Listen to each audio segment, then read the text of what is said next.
Hello प्यारे बच्चों, आज की इस वीडियो में लेकर आए हैं 8th ग्रेड अभ्यास पुस्तिका 2024-25 की न्यू बुक है। कक्षा 8 विषय सामाजिक विज्ञान। चलिए आज की वीडियो में देखते हैं आपका अध्याय 4 में है उद्योग। पहला प्रश्न आता है आपका, कुटीर उद्योग का उदाहरण है। तो यहाँ पे आपके ऑप्शंस दिए हुए हैं। पहले में है मिट्टी के बर्तन, दूसरा है कपड़ा उद्योग, तीसरे में है कागज निर्माण और चौथे में है औषधि निर्माण। तो सही उत्तर हो जाएगा ए नंबर, मिट्टी के बर्तन। इसके बाद नेक्स्ट आता है आपका, दूसरे में है आधुनिक उद्योगों का मेरुदंड कहलाता है। तो यहाँ पे आपको इस्पात कर लेना है। इसके बाद नेक्स्ट क्वेश्चन आता है आपका तीसरा, प्रश्न क्रमांक तीसरा में है, भारत में सूचना और प्रौद्योगिकी उद्योग का मुख्य केंद्र है। तो यहाँ पे आपको बेंगलुरु लिख देना है। चौथे में है, इनमें से मानव निर्मित रेशा नहीं है। तो आपको रेशम करना है। तो इस तरह से आप लगा लीजिएगा। पाँचवें में है, हिंदुस्तान एरोनॉटिक लिमिटेड उद्योग उदाहरण है। तो आपका उत्तर होगा संयुक्त क्षेत्र। इसके बाद आता है आपका प्रश्न क्रमांक 6 में है, रिक्त स्थानों की पूर्ति कीजिए। तो आपको यहाँ पे देख लीजिए, पहले में भरना है पूंजी व प्रौद्योगिकी की आवश्यकता होती है, दूसरे में आपको कृषि भरना है, दूसरे में आपको वृक्षों भरना है और तीसरे में आपको 1859 भरना है और चौथे में जो है आपको भरना है मिथाइल आइसोसाइनेट और पाँचवें में आपको भरना है समुद्र। तो इस तरह से आप खाली स्थान भर लीजिएगा। इसके बाद नेक्स्ट क्वेश्चन आता है आपका सातवां में है, विनिर्माण किसे कहते हैं। तो आपको उत्तर में लिखना है, मशीनों, औजारों और श्रम का उपयोग करके सामान बनाने की क्रिया विनिर्माण कहलाती है। विनिर्माण के अंतर्गत हस्तकला से लेकर उच्च तकनीकी तक बहुत सी मानवीय गतिविधियां आ जाती हैं। इसके बाद 8वां आता है, 8वां में है, कृषि पर आधारित किन्हीं 3 उद्योगों के नाम लिखिए। तो आपको उत्तर में लिखना है, कृषि पर आधारित 3 उद्योगों के नाम। पहला है खाद्य संसाधन, दूसरा है वनस्पति तेल, तीसरा है सूती वस्त्र। इसके बाद नेक्स्ट आता है आपका क्रमांक 9वां में है, भारत की किन्हीं 3 प्रमुख औद्योगिक प्रदेशों के नाम लिखिए। तो आपको लिखना है, पहला नाम है मुंबई पुणे समूह और दूसरे में है तमिलनाडु और तीसरा है बेंगलोर हुगली। इसके बाद आता है आपका 10वां प्रश्न क्रमांक 10 में है, औद्योगिक दुर्घटना को कम करने हेतु किए जाने वाले उपाय लिखिए। तो आपको लिखना है, पहला उपाय है घने बसे आवासीय क्षेत्रों को औद्योगिक क्षेत्रों से अलग रखा जाता है, दूसरा है विषैले पदार्थों के भंडारण क्षमता की सीमा होनी चाहिए, तीसरे में है उद्योगों में प्रदूषण नियंत्रण के उपाय को उन्नत किया जाना चाहिए। तो इस तरह से आप करना है। इसके बाद नेक्स्ट आता है आपका 11 प्रश्न क्रमांक 11 में है, सनराइज उद्योग किसे कहते हैं। तो आपको उत्तर में लिखना है, उभरते हुए उद्योगों को सनराइज उद्योग कहा जाता है, जैसे सूचना प्रौद्योगिकी उद्योग, स्वास्थ्य लाभ उद्योग, सत्कार तथा ज्ञान से संबंधित उद्योग आदि इत्यादि। इसके बाद आता है आपका 12 में है, जमशेदपुर सांची में लोहा इस्पात उद्योग स्थापित होने के क्या कारण हैं, लिखिए। तो आपको लिखना है, पहला कारण है, यह स्थान बंगाल नागपुर रेल मार्ग पर काली माटी स्टेशन से मात्र 32 किलोमीटर की दूरी पर था। दूसरे में है, इस स्थान के निकट लौह अयस्क, कोयला और मैग्नीज नीचे भी पाए जाते थे। तीसरे में है, खरकई और स्वर्ण रेखा नदियों से पर्याप्त जल की आपूर्ति होती है। नेक्स्ट आता है आपका प्रश्न क्रमांक 13 में है, हाथ से बने वस्त्र मशीन से बने वस्त्रों से अपेक्षाकृत महंगे होते हैं, कोई 2 कारण बताइए। तो आपको लिखना है, बड़ोदरा के सुनहरी जरी के काम वाले सूती वस्त्र गुणवत्ता और डिजाइनों के लिए विश्वविख्यात थे, लेकिन हाथ से बने होने के कारण सूती वस्त्र का उत्पादन महंगा और बनने में अधिक समय लेता था, इसलिए हाथ से बने वस्त्र मशीन से बने वस्त्रों से अपेक्षाकृत महंगे होते हैं। नेक्स्ट आता है आपका 14 में है, संयुक्त राज्य अमेरिका के ग्रेट लेक्स नाम से प्रसिद्ध 5 झीलों के नाम लिखिए। तो आपको 5 झीलों के नाम लिखना है। पहला है सुपीरियर झील, दूसरा है हुरन झील और तीसरा है ओंटारियो झील और चौथा में है मिशिगन झील, 5वां है ईरी झील। तो इस तरह से आपको झीलों का नाम लिखना है। इसके बाद आता है आपका 15 प्रश्न क्रमांक 15 में है, पिट्सबर्ग लोहा इस्पात उद्योग का वर्णन कीजिए। तो आपको उत्तर में लिखना है, पिट्सबर्ग संयुक्त राज्य अमेरिका का एक महत्वपूर्ण इस्पात नगर है। यह स्थान उद्योग को स्थानीय सुविधाएं उपलब्ध कराता है, जैसे कच्चा माल कोयला पिट्सबर्ग में ही उपलब्ध है, जबकि लौह अयस्क मिनेसोटा की लोहे की खानों से प्राप्त होता है, जो पिट्सबर्ग से लगभग 1500 किलोमीटर दूर है। इसके बाद नेक्स्ट आता है आपका 16 में है, पता लगाइए यदि आपके आसपास के क्षेत्र में कोई उद्योग है तो वहाँ किस प्रकार का कार्य होता है तथा वहाँ पर कार्य करने वालों को क्या क्या सुविधाएं दी जाती है।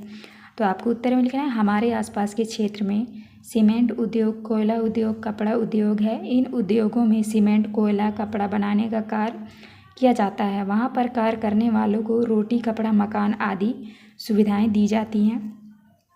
तो इस तरह से आपको 16 का उत्तर करना है। इसके बाद आता है आपका 17।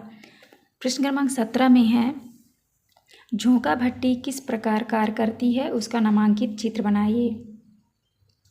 तो आपको उत्तर में लिखना है झोंका भट्टी में कच्चे माल को रखा जाता है, जहाँ यह प्रज्वलित होता है। इसके बाद यह शोधित होता है। प्राप्त उत्पाद इस्पात होता है, जो अन्य उद्योगों में कच्चे माल के रूप में प्रयुक्त किया जा सकता है। तो इस तरह से आपको उत्तर लिखना है और इस तरह से जो है आपको चित्र बनाना है। तो आप इसको देख के बना लीजिएगा और नाम भी लिख लीजिएगा। अध्याय 5 में आपका है मानव संसाधन। पहला प्रश्न आता है आपका भारत की किस नदी के उपजाऊ मैदान घने बसे हुए हैं। तो आपका सही उत्तर होगा सी नंबर, गंगा और ब्रह्मपुत्र। इसके बाद नेक्स्ट आता है आपका दूसरा में है दूसरा क्वेश्चन है आपका देश के अंदर बड़ी संख्या में लोग रोजगार, शिक्षा और स्वास्थ्य सुविधाओं की खोज में जा रहे हैं। तो आपको सही उत्तर लगाना है ए नंबर, शहरी क्षेत्रों की ओर। इसके बाद नेक्स्ट आता है आपका प्रश्न क्रमांक 3 में है जनसंख्या पिरामिड हमारी जानने में सहायता नहीं करता। तो आपको उत्तर लिखना है बी नंबर, रोजगार योग कौशल की योग्यता। चौथा में है लोग सदैव पर्वतों और पठारों की तुलना में मैदानी भागों में रहना पसंद करते हैं, क्योंकि। तो आपको जो है ए नंबर से उत्तर लगा देना है, यह क्षेत्र खेती एवं विनिर्माण के लिए उपयुक्त है। इसके बाद नेक्स्ट क्वेश्चन आता है आपका पाँचवा में है किसी देश की अधिक जनसंख्या का उस देश के विकास पर प्रभाव नहीं होगा। तो आपका सही उत्तर होगा डी नंबर, आर्थिक विकास में वृद्धि होगी। इसके बाद आता है आपका छठवां में है रिक्त स्थानों की पूर्ति कीजिए। पहले में है मरुस्थल में जनसंख्या, तो आपको यहाँ पे भरना है विरल। और दूसरे में है जापान में ओसाका और भारत में मुंबई घने बसे क्षेत्र हैं, तो आपको यहाँ मुंबई भरना है।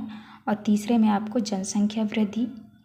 इसके बाद आता है आपका चौथा में आपको भरना है जनसंख्या पिरामिड। और पाँचवें में आपको भरना है प्राकृतिक वृद्धि दर। तो इस तरह से आपको खाली स्थान भर लीजिएगा। इसके बाद नेक्स्ट आता है आपका 7वां। प्रश्न क्रमांक 7 में है प्रधानमंत्री कौशल विकास योजना कब व किस उद्देश्य से शुरू की गई, लिखिए। तो आपको लिखना है प्रधानमंत्री कौशल विकास योजना को 2015 में 1 करोड़ भारतीय युवाओं को 2016 से 2020 तक प्रशिक्षित करने के उद्देश्य से शुरू की गई थी। इस योजना का उद्देश्य संभव और मौजूदा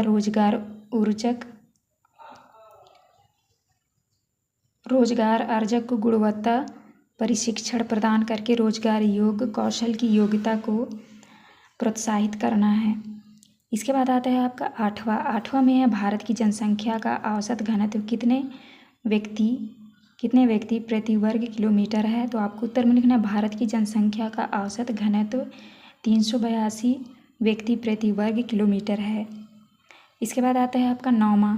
प्रश्न क्रमांक 9 में है आर्थिक कारक किस प्रकार जनसंख्या वितरण को प्रभावित करते हैं। तो आपको उत्तर में लिखना है आर्थिक कारक औद्योगिक क्षेत्र रोजगार के अवसर प्रदान करते हैं। लोग बड़ी संख्या में इन क्षेत्रों की ओर आकर्षित होते हैं। जापान में ओसाका और भारत में मुंबई 2 बसे क्षेत्र हैं। इसके बाद आता है आपका 10वां में है जनसंख्या संगठन की विशेषताएं, लिखिए। तो पहला विशेषता है आपका जनसंख्या संगठन जनसंख्या की संरचना को दर्शाता है। दूसरा है जनसंख्या संगठन हमें यह जानने में सहायता करता है कि कितने पुरुष हैं और कितनी स्त्रियां हैं, वे किस आयु वर्ग के हैं, कितने शिक्षित हैं और वे किस प्रकार के व्यवसाय में लगे हैं, उनकी आय का क्या स्तर है और स्वस्थ दशाएं कैसी है। इसके बाद नेक्स्ट आता है आपका प्रश्न क्रमांक 11 में है जीवन प्रत्याशा से क्या आशा है। तो आपको उत्तर में लिखना है जीवन प्रत्याशा से आशा है कि हमने अभी तक जो ज़िंदगी जी ली है और अब जितनी ज़िंदगी बची है उसका औसत जीवन प्रत्याशा कहलाता है। जीवन प्रत्याशा की गणना के लिए शिशु के जन्म के बाद के 5 वर्ष न गिनकर आगे के वर्षों को गिनते हैं, जिससे हमें शिशुओं के मृत्यु दर का आकलन मिल जाता है। इसके बाद नेक्स्ट आता है आपका प्रश्न क्रमांक 12 में है विश्व की कुल जनसंख्या में से किस महाद्वीप में सर्वाधिक लोग निवास करते हैं, लिखिए। तो आपको उत्तर में लिखना है विश्व की कुल जनसंख्या में से एशिया महाद्वीप में सर्वाधिक लोग निवास करते हैं। एशिया महाद्वीप में सर्वाधिक जनसंख्या वाले देश चीन, भारत, बांग्लादेश तथा पाकिस्तान हैं। इसके बाद नेक्स्ट क्वेश्चन आता है आपका 13 में है प्रवास, अप्रवासी व उत्प्रवास शब्द के अर्थ लिखिए। तो आपको प्रवास में लिखना है किसी क्षेत्र विशेष में लोगों के आने जाने को प्रवास कहते हैं। अप्रवासी में है अप्रवासी उन्हें कहा जाता है जो नए देश में आते हैं। उत्प्रवासी वे लोग होते हैं जो देश को छोड़ते हैं। आपका प्रश्न क्रमांक 14 में है जनसंख्या वितरण को प्रभावित करने वाले भौगोलिक कारकों का वर्णन कीजिए। तो आपको उत्तर में लिखना है भौगोलिक कारक स्थलाकृति, जलवायु, मृदा, जल, खनिज। दूसरा है सामाजिक, सांस्कृतिक और आर्थिक कारक। इसके बाद नेक्स्ट आता है आपका प्रश्न क्रमांक 15 में है युवा किस प्रकार राष्ट्र का भविष्य होते हैं, लिखिए। तो आपको उत्तर में लिखना है किसी राष्ट्र के लिए कई परिवर्तन, विकास, समृद्धि और सम्मान लोगों में युवाओं की सक्रिय भूमिका होती है। युवाओं को राष्ट्र की आवाज़ माना जाता है। युवा राष्ट्र के लिए कच्चे माल या संसाधन की तरह होते हैं। कुशल, उत्साही, आशावादी और सकारात्मक दृष्टि जैसे युवा ही किसी राष्ट्र के भविष्य होते हैं। हम भारतवासी भाग्यशाली हैं कि हमारे पास ऐसा संसाधन है। उन्हें योग्य एवं उत्पादक बनाने के लिए, कुशल बनाने और अवसर प्रदान करने के लिए अवश्य ही शिक्षित किया जाना चाहिए। इसके बाद आता है प्रश्न क्रमांक 16 में है। तो यहाँ पे आप देख लीजिए, यहाँ पे लिखा है जापान, रूस, Nigeria, Bangladesh, Pakistan, Brazil, Indonesia, US, Bharat, चीन। यहाँ पे सारे देशों के नाम लिखे हुए हैं और यहाँ पे क्वेश्चन दिया हुआ है। ऊपर दिए गए आरेख के आधार पर नीचे दिए गए प्रश्नों के उत्तर दीजिए। तो पहला प्रश्न आता है आपका सबसे कम आबादी वाले देश का सही समूह है। तो आपको जो है उत्तर में लिखना है ए नंबर जापान और रूस। इसके बाद नेक्स्ट क्वेश्चन आता है आपका दूसरा में है अधिक आबादी वाले देशों में भारत का क्रम कौन सा है। तो आपका राइट उत्तर होगा बी नंबर दूसरा।